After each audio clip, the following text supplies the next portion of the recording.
Hello everyone, Kalalthewise. Welcome to my Fortress of Bad Gaming Decision Tour. Today we're doing another PS Plus monthly review, and this game's Need for Speed Heat. So, you guys will get my 10-minute review-ish of it, and then you'll go on by your business. I hope you guys enjoy the review, and as always, don't forget to comment, like, subscribe, and stay tuned until the end to hear my wide review of the overall review of the game. Peace.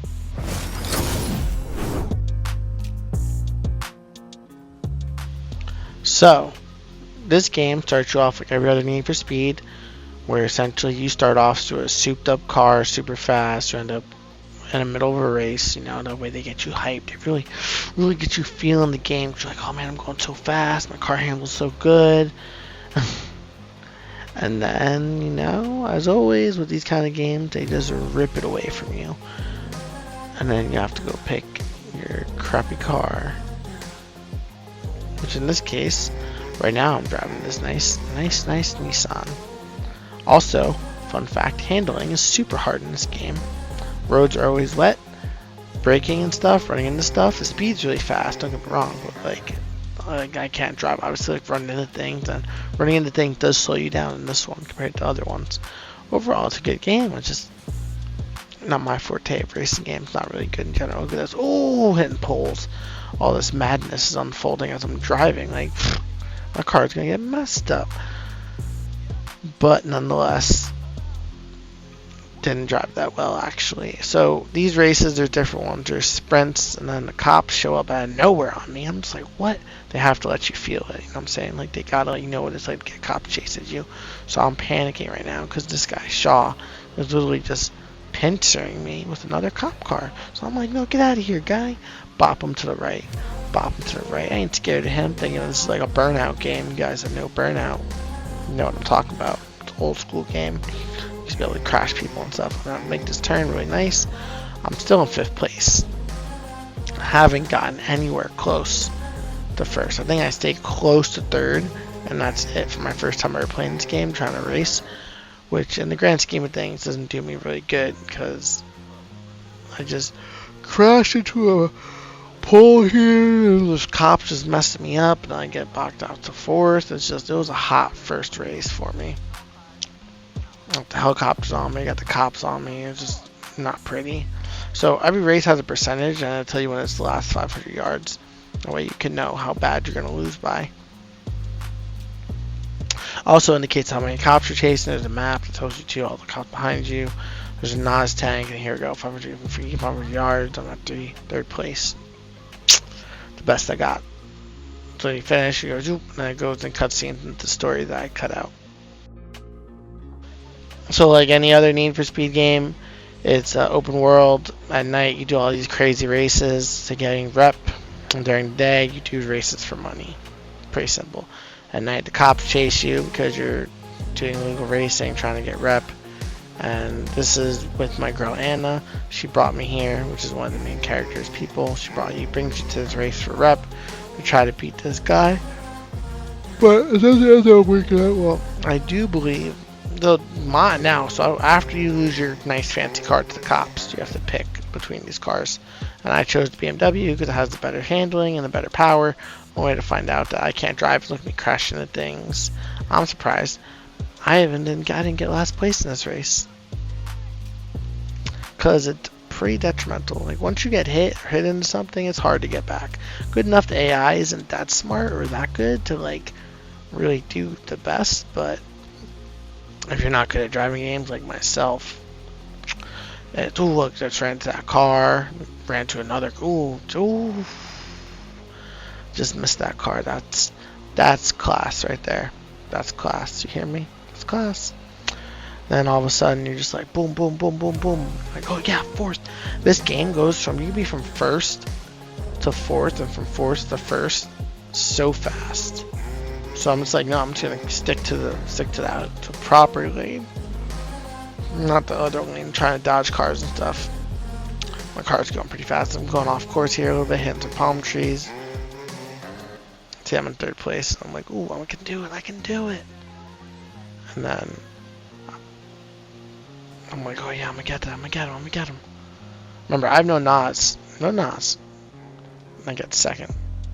That's hard racing right there. Oh, and then I hit a truck head on.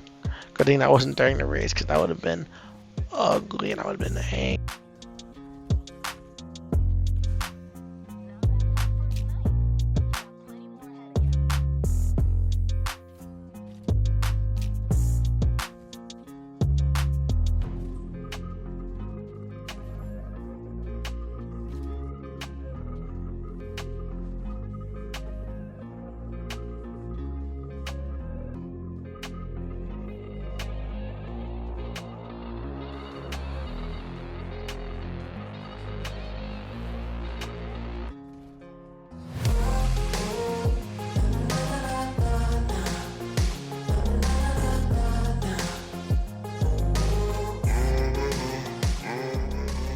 So, like I said, during the day you get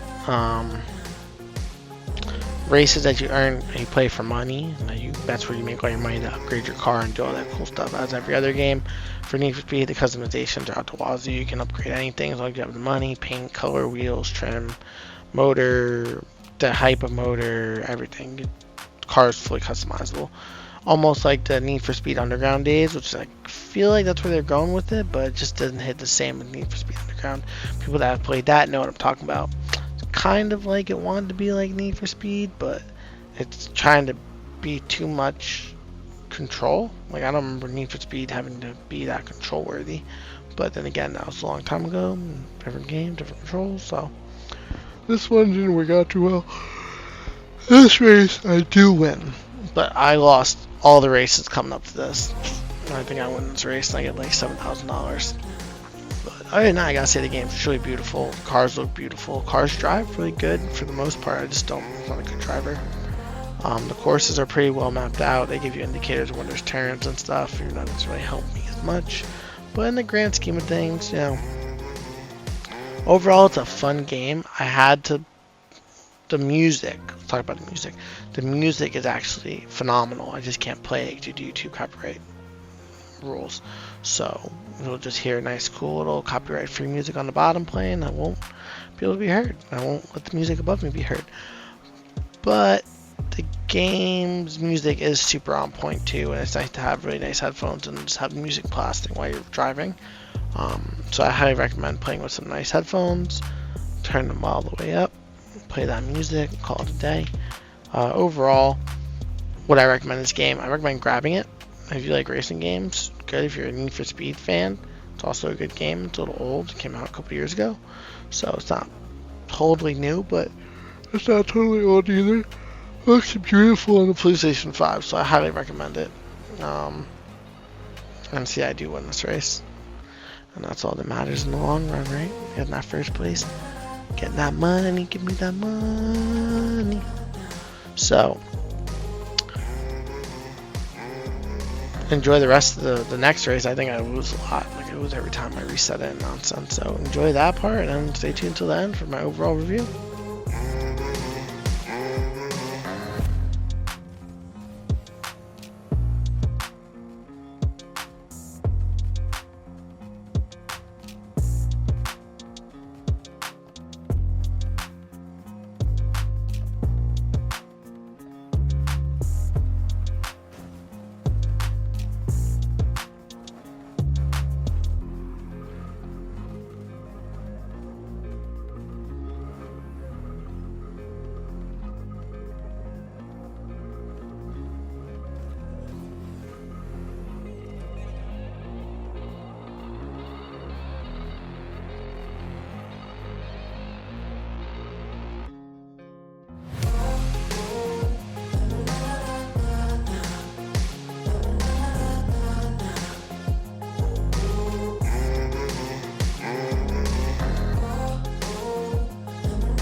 Hello everyone, here's my full Wise review.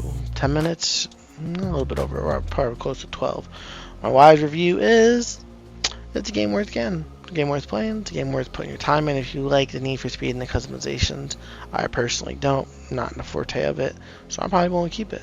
But if you like it, all your cup of tea, go for it. I think it's a beautiful game, well handled. I would play it more if I want to customize my cars. As always, don't forget, stay wise everyone, and I stream Wednesdays, Thursdays, and Fridays, 10 a.m. 12 p.m. Mountain Standard Time for games that I don't play on YouTube. Peace.